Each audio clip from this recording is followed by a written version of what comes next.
Hello my friends, Stephanie here, and I'm back with more movie chatter. And what I have for you today is my monthly haul, which may or may not end up being two parts. We're going to start with one and see how long it goes.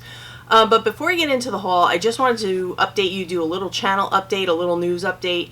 What I've been doing for the past few weeks is building a website to go along with the channel. I know, I didn't think anybody used websites anymore, but apparently they do, so I decided why not have one for us.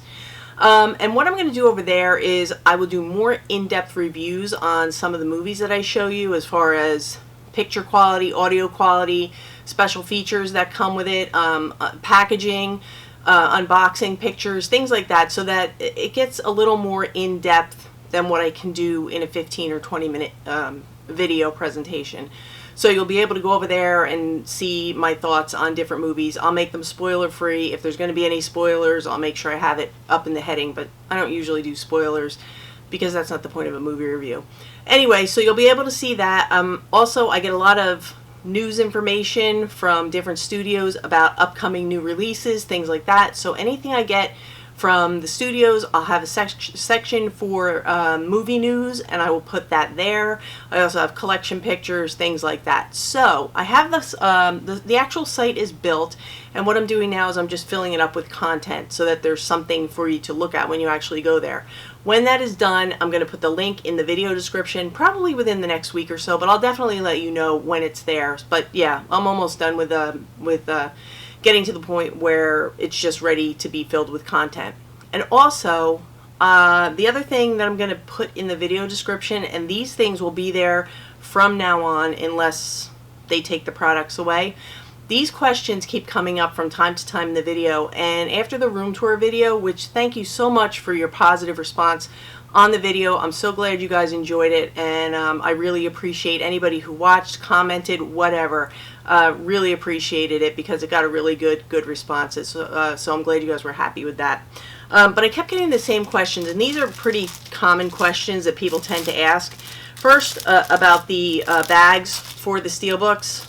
These are the ones that I use. They come $100 to a bag. They're really inexpensive. You get them right on Amazon, so I'm going to leave the link, and unless something changes with these, that link will be there.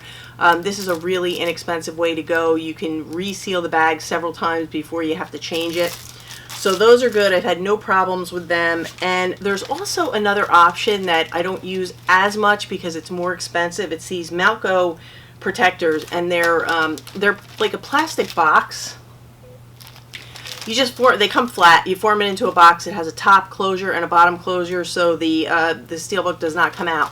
I am going to leave the link for the steelbook size because they actually sell two sizes. One of them is for Blu-rays with a slipcover or a 4K with a slipcover, but the steelbooks will not fit in those. Don't even try, because I ordered the wrong ones and it was a disaster. So I'm just going to leave the steelbook size, and if you want to find the other ones, you can, because I don't want you guys to order the wrong ones. And the last thing that I'm going to leave are these shelves, these black Atlantic drawbridge shelves. I'm going to leave a link in the description for those. They hold about 150 Blu-rays or steelbooks, whatever you want to put in them. Right now they're $25. I think I paid between $30 and $40 for most of these, but I just got a bunch of them this week because they were on sale for, they went as low as $20. I got a few for $20. They're $25 as of today, but they could go up anytime. But they, you know, they're always under $40. But I would definitely consider this if you're looking for extra shelf space, and like I have kind of low ceilings here, so it's perfect for that. And also they're great for putting, you know, display pieces and things on top. And as far as the quality, I've heard people say, oh, they can't hold steelbooks. I have 6 of them filled with steelbooks. I've never had a shelf bow, crack, break, nothing.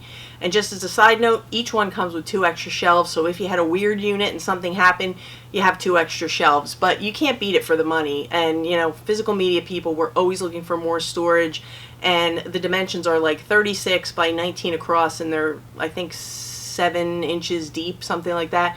So they're nice and compact, but they get the job done. So this intro has been way too long. I'm just going to get right into the haul, but now you know what to look for in the video description. These first 3 movies came by way, these are Arrow releases by way of MVD Entertainment. I will also link them in the video description, their shop, their social sites. You can always check them out. The first 2 they really don't need much of an explanation. It's Clive Barker's Hellraiser and Hellbound Hellraiser 2. Now, the deal with these ones are, if you have the Scarlet box set, you do not need to upgrade to these because it's the exact same transfer. As far as the special features, I don't know. You could take a look. I'll show you the special features on the back there if you want to pause it and take a look. And this is Hellraiser 2, Hellbound Hellraiser 2. But like I said, if you have the Scarlet box set, no need to upgrade because it's the same transfer. There's no uptick in transfer. But if you're like me and you missed out on that box set, this is a great way to have the first 2 films in standalone with that upgraded transfer. And it looks great. It's a brand new 2K restoration, and the sound is great. Everything looked and sounded great on this one. Now, as far as the release, this is the first pressing, and it just comes, it never came with a book. There was no book. It just comes with the Blu-ray. There's no artwork on that, but you do get reversible. This is the newly commissioned artwork actually on the front there. And then you get the original with the pinhead there. And you know, these films don't need much of an explanation because if you're a fan of the Hellraiser movies, you're already a fan. If you're not, you know, do your homework, watch some trailers, and see if it's something that you'd be interested in. It's a very, I think it's like a cult following if I had to put it into any category. But I enjoy the Hellraiser films. I love all of them, so I'm really happy to be able to get these 2 with the upgraded transfer. Now with the second one, I actually went with the original artwork because I'll show you the newly commissioned artwork. I wasn't crazy about it. I mean, some people might like it. It's up to you. This is the newly commissioned artwork. So you have your choice, and again, it's the same thing. It's no book, just the Blu-ray. But for the transfer alone, it is so worth it, and for the price point, very reasonable. I think they're like $23 or $24. They are available now, like I said, through MVD or Amazon. I'll put the links for both. But I would highly suggest, if you're a fan of the movies and you haven't been able to pick up that Scarlet box set, I would definitely check these out. And this, the same thing, 2K restoration. They have, there's actually a documentary called Leviathan, the story of Hellbound Hellraiser 2. It's a brand new version of the definitive documentary on the making of Hellbound, featuring interviews with cast and crew members. So right there, that is so worth it. You get a mini documentary on the making of. I mean, come on. Arrow is really, really good about their special features, and these are no different. So I don't know if these are the same special features that are on the Scarlet box, but you guys, like I said, you guys can check that out. But yeah, I would highly recommend these. I checked them out. Like I said, the transfer looks good. It sounds good. Good to go. And the last one they sent me is a giallo film. It's called Who Saw Her Die? And what it is, we have a father who is divorced from his wife, and he invites his daughter to come live with him in Venice. What he does not know is that there is a child killer on the loose, and here we have our giallo film. And what I really liked about this one is I am a fan of giallo films, but I thought this one was just like a step above what I'm used to seeing. Because in this one, I really found the characters very likable, very authentic, very believable. Like, I really believed I was watching a father and a daughter. They had great on-screen chemistry. The dialogue is good. Everything about this, the character building in this was really good. Also, a lot of times with these films, it's kind of easy to start to pick out who the killer is. And with this one, they were able to kind of fool me right until when they wanted to do the killer reveal. But I thought it was really, really well done.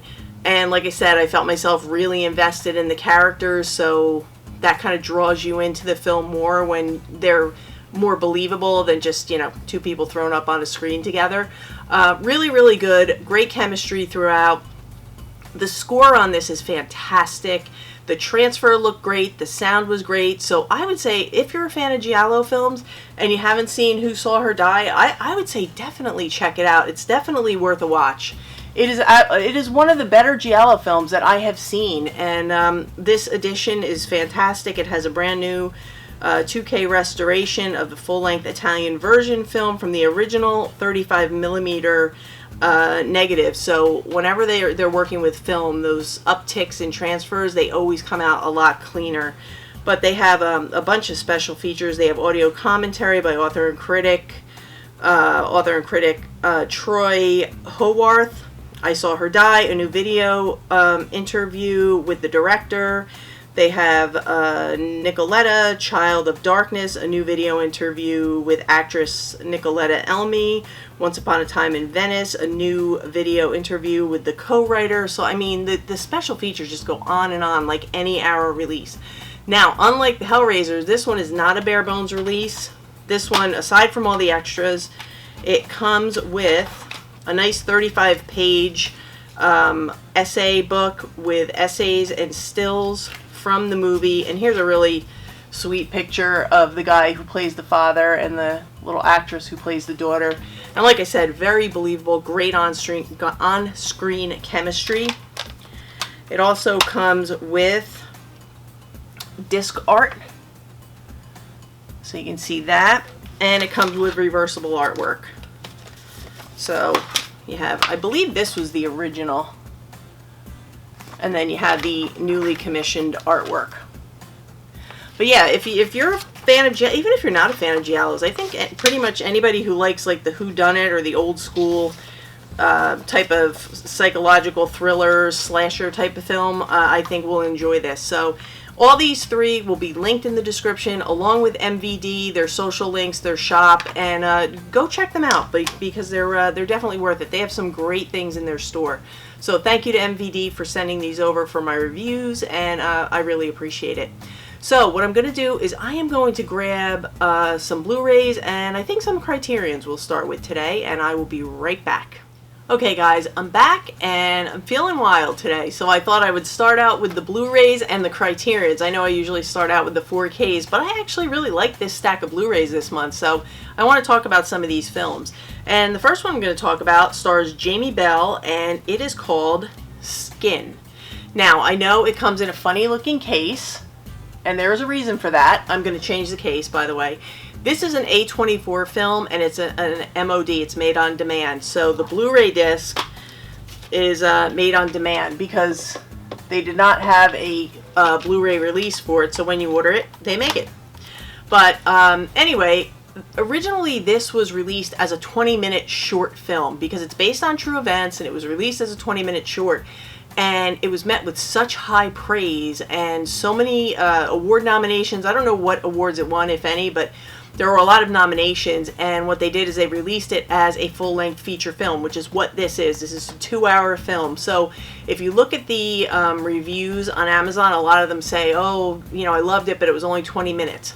This is the full-length feature film, but it also, as an extra, includes the 20-minute short that was originally released. And this is about, like I said, based on true events. Jamie Bell plays Brian, who has been raised to be a white supremacist. He came from a troubled childhood where his mother was an alcoholic, father was an alcoholic. He was out on the streets at I think he said 14 years of age, and he was taken in by this couple who go by Ma and Pa, and they are white supremacists, and they raised him to be the same. And that's what they do. They get these young troubled kids and they raise them to be part of this group. And this is the story of his life and where he wants to go, where he's been, and the people he's involved with. And I can tell you, it is a very hard-hitting film, and it is a really, really great story. And at the end, they show the real characters in the film, and it's an amazing story. So I highly, highly recommend Skin, and I would just jump in and buy it. I'll link it in the description. You can pick it right up on Amazon. But yeah, Skin, it's a good one. And Jamie Bell gives an amazing performance. And the gal that plays his love interest, I don't know which, I think it's Danielle McDonald. She was the lead in the movie Patty Cakes. If anyone has seen Patty Cakes, let me know in the comments. Jay, Absolute Sublime One, Jay, he and I were talking about patty cakes, and we were like, are we the only two people who have seen and liked patty cake? So let me know if you've seen it. This next one is called The Haunting.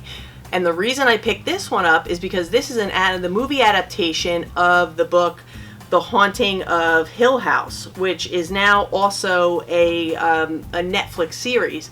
So I watched this film first because I wanted to watch. A couple of you guys suggested watching the Netflix series, which I wanted to do, but I wanted to see this first, and this was great. Very atmospheric, very creepy, awesome haunted house movie. If you're into haunted houses and ghosts and all that, definitely check out The Haunting. And even if you've seen The Haunting of Hill House on Netflix, I would say go back and watch this, because I watched this, loved it, and then it prompted me to continue and watch the whole series season 1 of The Haunting of Hill House, which I loved. I thought it was awesome, so I would recommend both. But yeah, definitely The Haunting is a good one. And this next one, I thought this was an A24 film, but it's not. It is not. Booksmart. And yes, that is Jonah Hill's sister. And someone on Instagram pointed that out, and they said, once you see it, you can't unsee it. And that is so true. This movie was great. It was so much fun. It was so funny. It has some crude humor, but it's funny crude humor. It's so good, and I enjoyed this so much more than I expected to. It definitely, for me, gets high marks all across. And I'll just tell you what it is. In this fresh, unfiltered modern comedy, best friends and academic overachievers, Amy and Molly, realize they've missed out on pretty much all the fun during high school. So, on the eve of graduation, they decide to make up for lost time with one wild adventure in this hilarious coming-of-age story about the meaningful bonds we create. But yeah, really, really good. And it's a coming-of-age movie, and you think if you've seen Superbad, you've seen it all. This is so different than anything I've seen. So yeah, definitely check out Booksmart, and it's worth it. It's a blind buy. It's a safe blind buy if you like that type of humor. And yes, it is rated R because there's some wild, crude things that go on, but really fun. And this next one, this got a lot of not real positive reviews, but I don't know, I enjoyed it. Maybe I'm just too easy on these, but I enjoyed it. It is Octavia Spencer in Ma. And the reason I enjoyed this so much, really, I think, was for Octavia Spencer's performance, because she is batshit crazy. She plays this woman, Sue Ann, who lives alone. She's a loner. She's isolated. You can tell right away that there's something off with her. And what happens is these teenagers are hanging outside a liquor store doing the old trying to get somebody to buy them alcohol thing. And they approach her and they ask her to buy them alcohol. And what she does is she desperately wants to fit in, so she invites them to use her basement to party. And then things just go from, happy, fun, coolest place in the world to hang out, to just really weird to really bad. And that's all I'm going to tell you about Ma, but I would say check it out. If you're not sure, give it a rent first, but I am very happy to own this because I know I will definitely put it in and watch it again, if for nothing else, for Octavia Spencer's performance, because she is so good at being so crazy. So Ma, I don't know, I liked it. So say what you will, but I liked it. Now this next one, this was a little bit of a tough watch for me, but it's definitely a good one. It's a family-friendly movie, and it is a continuation of A Dog's Purpose. This is A Dog's Journey, and we pick up where A Dog's Purpose left off, and we continue on, and you can imagine how things go with we see the dog reincarnated over and over and over again, just like in the first one. But yeah, this is a really good one. Definitely pulls at the heartstrings. Anything with the dogs in it, I'm a sucker for it. But yeah, look how cute he is. Yeah, it says right on the back, a must-see for any dog lover. But yeah, it's a very sweet story, and yeah, bring your tissues, but see it. And now this next one, I didn't hear much about this, but I kept seeing it pop up on different threads, so I read about it, I watched a trailer, and I bought it, and I'm happy I did. It's called The Last Black Man in San Francisco. And this is one of those movies that, to me, felt like it could have maybe at some point been a play, which is kind of ironic because at one point during the movie, the guys actually put on a play. And basically what this is, we have our main character Jimmy, and I'll just read it to you from the back. Jimmy enlists his best friend Mont to help reclaim the Victorian home his grandfather built in the heart of San Francisco, because it was their family house, and through some irresponsible financial situations that his father created, they have lost the house, and he wants to get the house back. They begin a search for belonging in a rapidly changing city that seems to have left them behind. The Last Black Man in San Francisco is a poignant and sweeping story of the hometowns, how they're made and kept alive by the people who love them. Because these guys absolutely love San Francisco, and it shows you about their day-to-day life in the town and the city, and why they love it so much. And it's a very moving story. It's a bit of a slow build, but once in the beginning I was kind of like, okay, come on, let's go. But once they actually start to tell the story, I understood why they needed that solid foundation to work off of. But this one, I definitely want to watch again. Like I said, it's a bit of a slow build. The only issue I had with this one was I felt like the ending was a little bit ambiguous. So I really want to watch it again to get my head around the ending. So I think I need to give this one another chance, but I really did enjoy it. And again, this is another one, if you're not sure how you're going to feel about a slower paced movie, I would say give it a rent. It's not a barn burner. It just kind of goes along. But yeah, I would say give it a rent. If you like it, give it a buy. But yeah, Last Black Man in San Francisco. I enjoyed it. Now this next one, as it says, the greatest zombie cast ever disassembled. I will agree with that it is. Listen to this cast. It's a film by Jim Jarmusch, The Dead Don't Die. I'm sure you've heard about it. Bill Murray, Tilda Swinton, Steve Buscemi, Caleb Landry Jones, Iggy Pop, RZA, Selena Gomez, Adam Driver, Chloe Sevigny, Danny Glover, Rosie Perez, Sarah Driver, Carol Kane, and Tom Waits. I mean, what a cast. The problem with this one is, number one, it's a zombie movie, and in the sleepy small town of Centerville, something is not quite right. The problem is, it takes way too long for us to get to the actual zombies. And then when we even get to the zombies, I mean, it's nothing we haven't really seen before. And the problem is we have these long, dry dialogue sequences with a little bit of awkward, dry humor, and it just, the whole thing kind of falls flat. And it's not bad, it's just more uneventful. So I would say, if you're interested in this, I would say give it a rent before you decide to take the plunge and buy it. I mean, the presentation is beautiful. This is a nice embossed slipcover. I mean, look at that cover. The cover sucks you right in, and between the cover and the cast, I mean, you think, how can they go wrong? Something about this it didn't click with me. And I don't know, like, the pacing was off. It was a very dramatically paced movie. And then, like I said, the awkward dialogue sequences. And then when they kind of eventually got to the zombies, it was, yeah, okay, great. It's zombies. But something about it just fell flat for me. So I'm going to have to give it another watch. Like I said, put it in your rental pile. And then this next one, yes, I guess this movie is, 15 years old. It was from 2004, and I had to get it because it's in a hot pink case, Mean Girls. Look at that case. It's crazy. Lindsay Lohan and Tina Fey. I never owned this on physical media, and when I never owned it. I mean, I've seen it a million times, but I never actually owned it. But when I saw the hot pink case, I got sucked right in. So, note to the people selling physical media, give us more colored cases, we'll buy more stuff. But yeah, Mean Girls has a very cool case, and it's still available on Amazon. And then this last Blu-ray that I picked up was because you guys suggested it, because of my top 10 Asian horror films, Grateful Dead. I just got this, haven't watched it, don't even know what it's about, but you guys suggested it, so I bought it. When I watch it, I will give you a full review on it. And then let's go to the Criterions.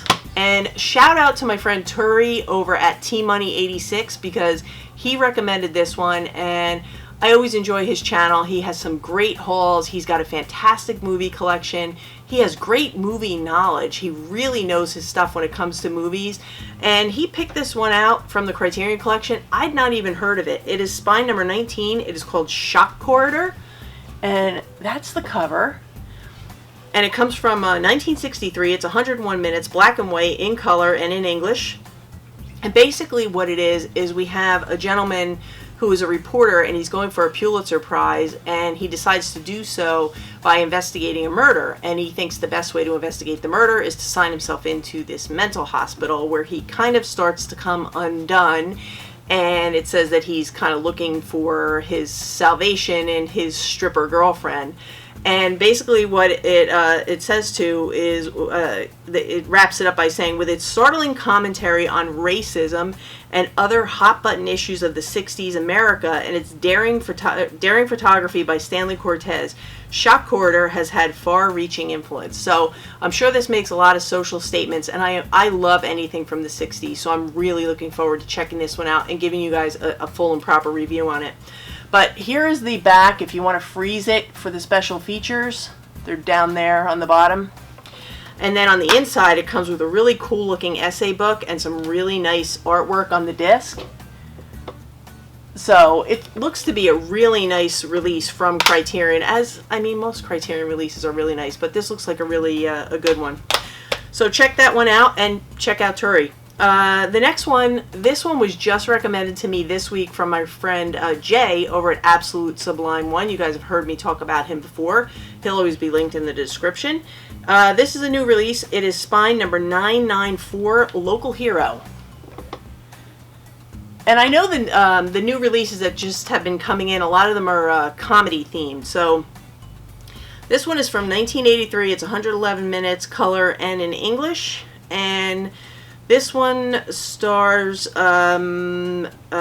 Peter Reichert and Burt Lancaster.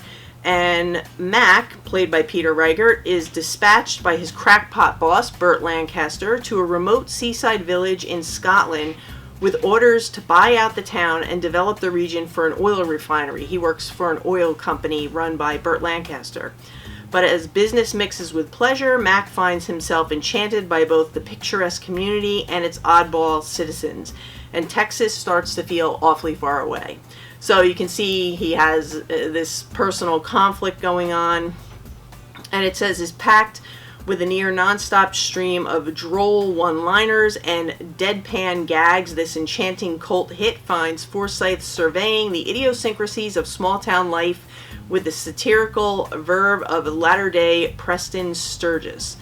It arrives at a sly commentary on conservation, corporate greed, and the legacies we leave behind. So this sounds like a really fun time, and another one that makes a big social statement. So I'm really looking forward to checking this one out and giving you a full review on it. And if you want to check out the special features, right there on the back. And then, of course, we have an inside leaflet and disc art. And now these last three I had pre-ordered during the July 50% off sale, and they just started coming in the last few weeks. The first one is Spine number 996, Charlie Chaplin's Circus. And you can't go wrong with a Charlie Chaplin film. And this has both the 1928 and the 1969 version, so that's Circus. And we have a leaflet and some disc art on the inside. So that is available now if you'd like it. And the next one is Spine number 995, John Waters and the Fabulous Divine Polyester.